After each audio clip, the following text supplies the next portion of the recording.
Action. Je vais vous exposer le dernier sujet de notre discussion de ce soir.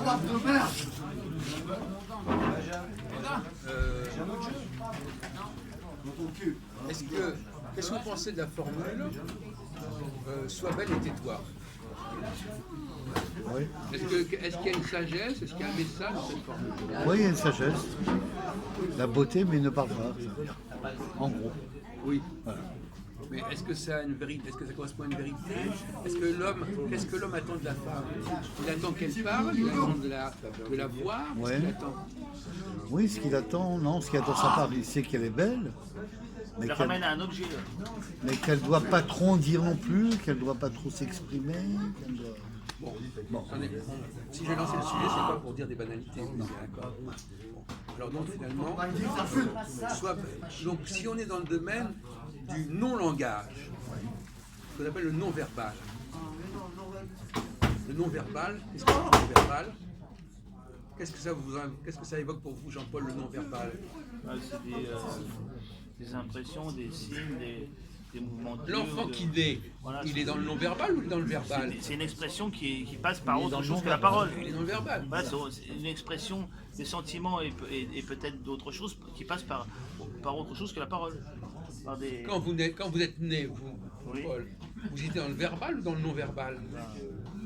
non-verbal. Dans le non-verbal, voyez-vous? Et ce n'est que progressivement que vous êtes passé vers le verbal. Non, vous s'en souvenez pas?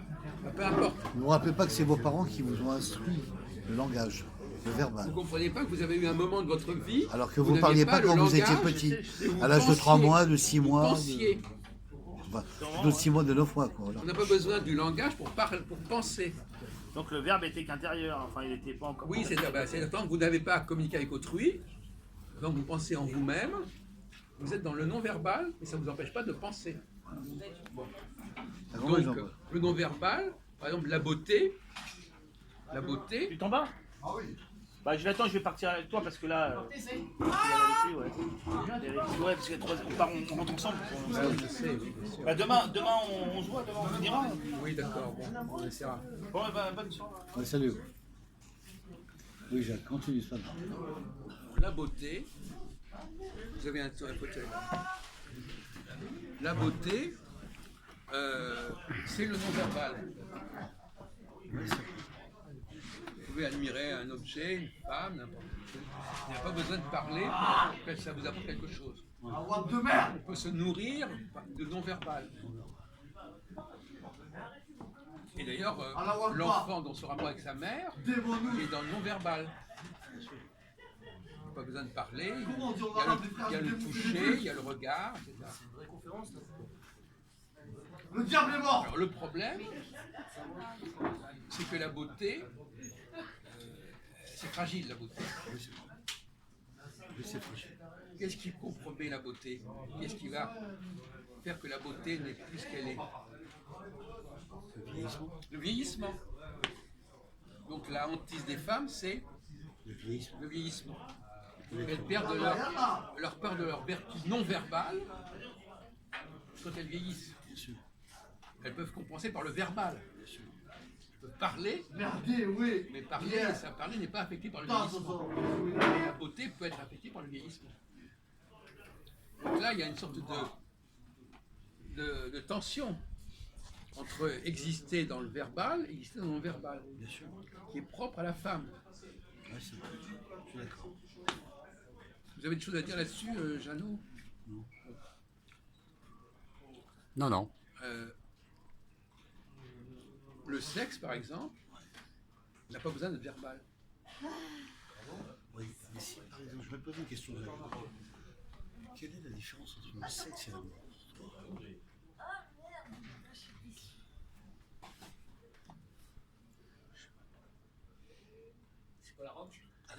Non, mais Développement un peu. je sais pas, c'est moi qui pose des questions, etc.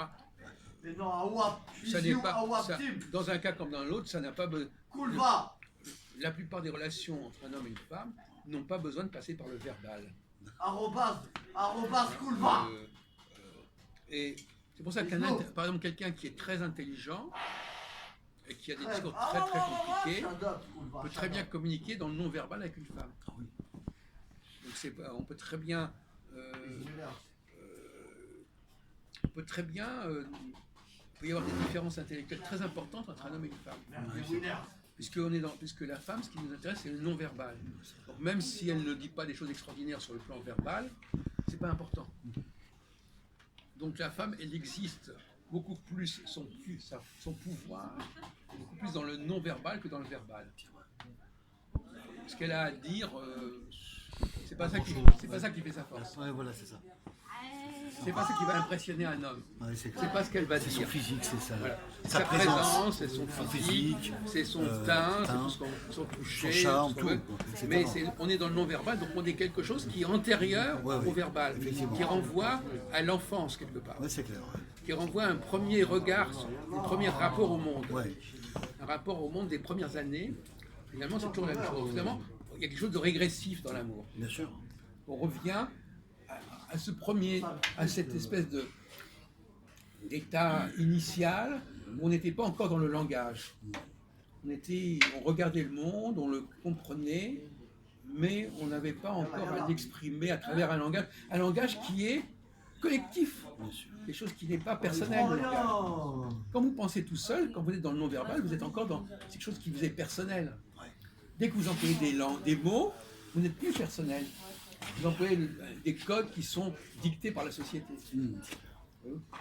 Donc finalement, l'homme cherche dans la femme de pouvoir retrouver les sensations premières, où il n'était pas encore dans le verbal. Donc finalement, il n'attend pas du tout de la femme de part. C'est pas le langage qui l'intéresse. Au contraire, le fait de pouvoir communiquer au maximum sans passer par le langage. Alors vous vouliez me parler justement de vos expériences, de vos attentes. Non, c'était juste. J'avais juste posé cette question-là, mais je ne sais pas. Non, parce que je voulais dire que c'était une différence. Si vous posez cette question, vous avez une raison. Si vous la posez cette question, vous avez des raisons de la poser. Oui, c'est parce que les gens ne se sont même pas posé la question, parce qu'ils n'ont même pas fait eux-mêmes leur propre analyse. Vous voulez parler de la différence entre l'amour et le sexe? Oui. C'est cette question que vous voulez poser? Oui, parce que. Mais que vous avez... Alors expliquez-nous un petit peu. Je vais vous répondre pourquoi, Jacques, parce qu'en fait, Oui, parce que le moi sexe, je ne vois pas très bien. c'est très simple, le sexe c'est toujours organique et c'est toujours la même chose. Les fantasmes sexuels, le rapport entre l'homme et la femme. Mais l'amour est beaucoup plus sentiment, beaucoup plus affectif, beaucoup plus dans le cœur, beaucoup plus dans la tête et dans le rapport. Voilà. D'aimer Je crois pas que la personne de l'un vers l'autre. Je ne crois pas qu'il y ait de différence. Ah bon? Tout ça c'est un ensemble. La relation affective, c'est aussi une relation qui peut être non verbale. Hein, le sexe, c'est pas le sexe n'épuise pas la question du non verbal d'une façon. Non, c'est sûr. Bon. Mais la question c'est à quel moment est-ce que le langage, est-ce que le recours au langage, à des mots, je t'aime, ma chérie, etc. Est-ce que c'est utile à la relation amoureuse? Par exemple. Oui, quand même c'est utile parce que ça doit rassurer la personne qui est en face de soi.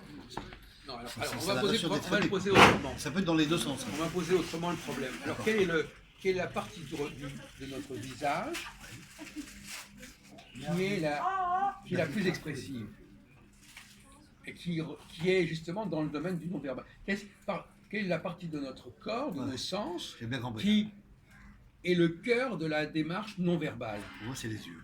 Voilà. Et il y a un autre mot que les yeux. Qui veut dire beaucoup de choses. Alors les yeux, il y a un autre mot que les yeux. Donc les yeux, c'est quoi les yeux? Alors parlez-nous des yeux.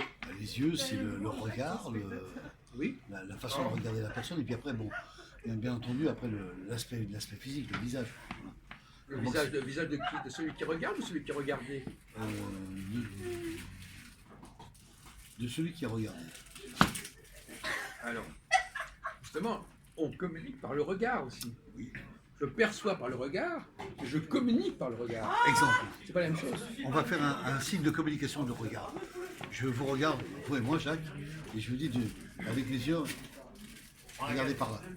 Ça veut dire que je fais un signe en regardant par là. Et vous, qu'est-ce que vous allez faire? Vous allez aussi regarder dans la même direction que moi, par là-bas. C'est un signe de regard. C'est un exemple. Mais Ça lui change la tête, hein, t'as vu? un homme qui a un magnétisme, qui a un impact non verbal, ça tient à son regard. Mais dans les doubles sens. Il sait regarder les femmes pour voir à quel moment ces femmes sont prêtes à aller vers lui. Et par son regard, il les attire aussi. Donc il y a cette double dimension du regard. Vous êtes d'accord? Ah bon, d'accord.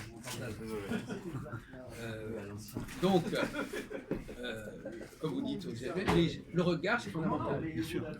Et, C'est une expression bien précise. par exemple, alors, qu'est-ce qu'on peut dire sur la question du viol par rapport à ça? À quel moment il y a des femmes qui disent oui, il a fait un geste vers moi, il m'a pris par surprise, il ne voulait pas, etc. Non, le viol, moi je ne le vois pas comme ça. Je le vois comme je le vois.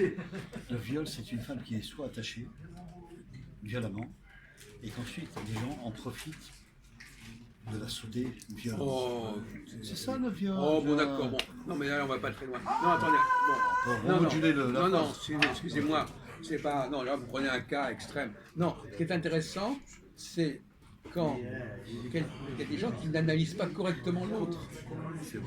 Ils ne regardent, ils ne voient pas exactement ce que l'autre veut. Donc ils croient qu'elle veut alors qu'elle veut pas, ou ils croient qu'elle veut pas alors qu'elle veut. Je comprends bien. Donc il y a des gens qui n'ont pas de succès auprès des femmes parce qu'ils ne regardent pas, ils ne comprennent pas le regard de l'autre. Ils ne savent pas l'observer. Et eux-mêmes, ils ne communiquent pas. Donc si on ne communique pas par le regard, il va y avoir toutes sortes de malentendus. Parce qu'à ce moment-là, il va falloir demander, déjà, est-ce que dans la relation homme-femme, il faut passer par le langage pour commencer la relation? Christophe. Oui. Oui, il faut d'abord le regard.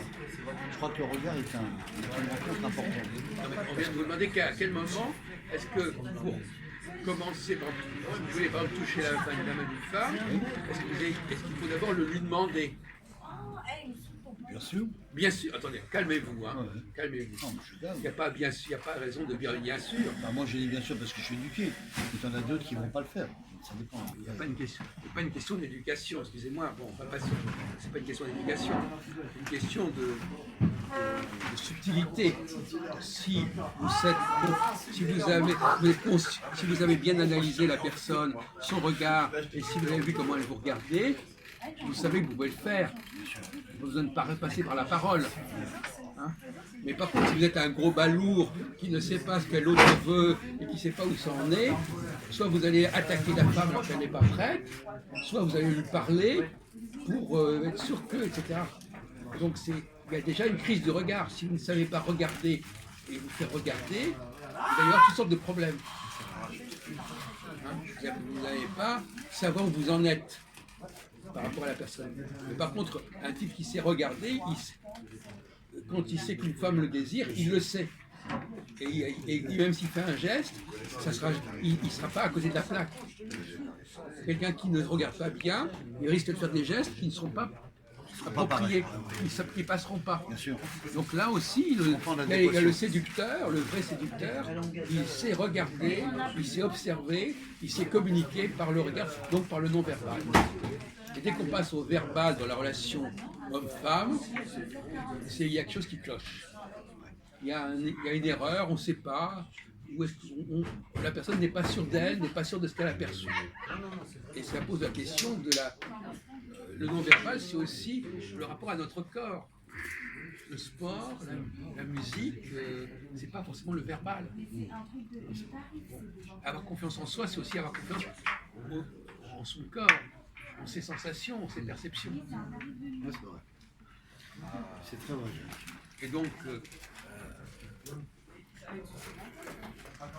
paradoxalement, moi, ma théorie, c'est que, ça c'est une théorie qu'on peut discuter, ma théorie c'est que, on disait tout à l'heure, on opposait les gens d'en haut et les gens d'en bas, et bien, par comment communiquent les gens qui sont très hauts, les gens qui sont très bas, par Intermédiaire.